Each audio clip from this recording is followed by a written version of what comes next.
Good afternoon, everybody, from the Shed of War. Yes, this is Desmondo with an update on the Market Garden mini campaign that was played yesterday with Rue, Nick, and Ian. We spent the whole day playing Chain of Command, real time, starting at 10 o'clock. The first game on table 1 was finished by 12.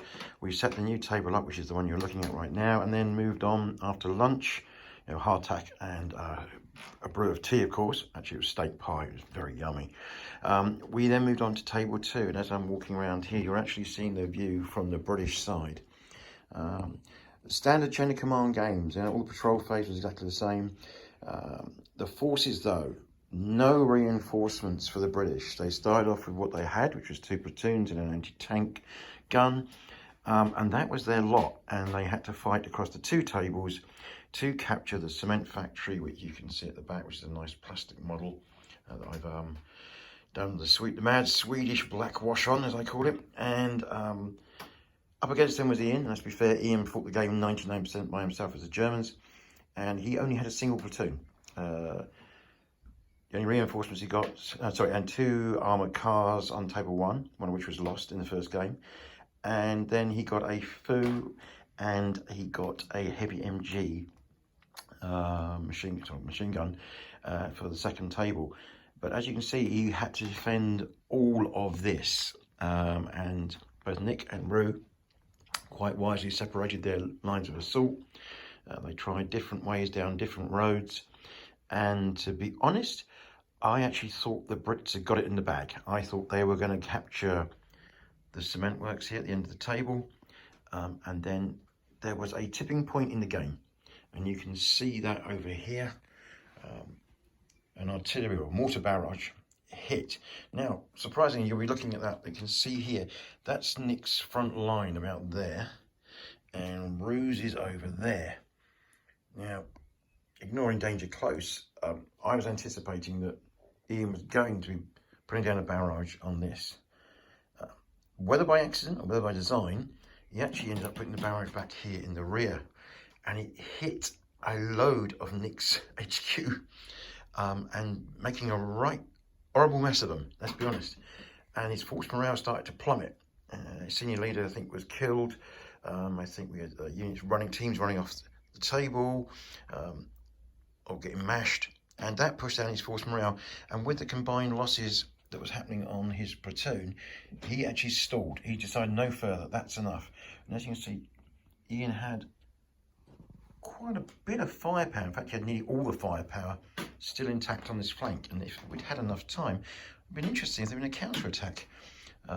However, on this side, Rue was doing his usual, coming forward steadily, bounding forward, covering, not covering fire, but fire and move, and there was a German Zug here that was wiped out, and as you can see, it's running.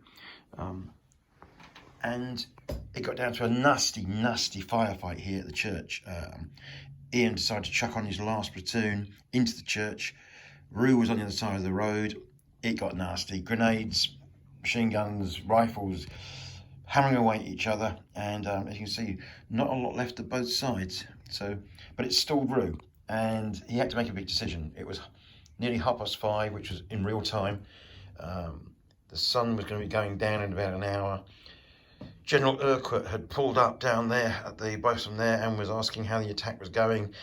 A couple of commanders had to go back and explain that actually most of the senior leaders were engaged or junior leaders had been killed and they were stalling.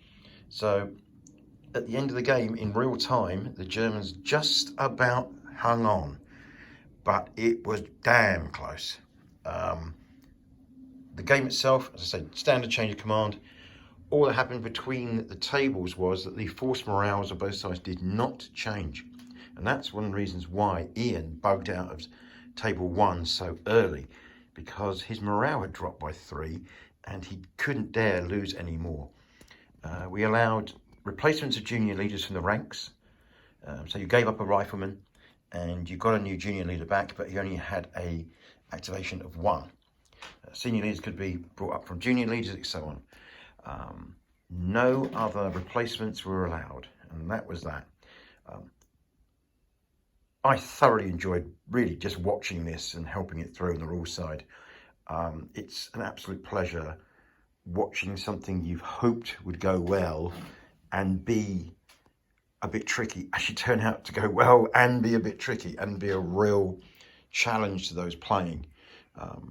And yeah, I'd love to run this again. I genuinely want to run this again with other players, exactly the same tables, exactly the same forces, and just see how it pans out. But yeah, thoroughly enjoyable day, and it was a full day.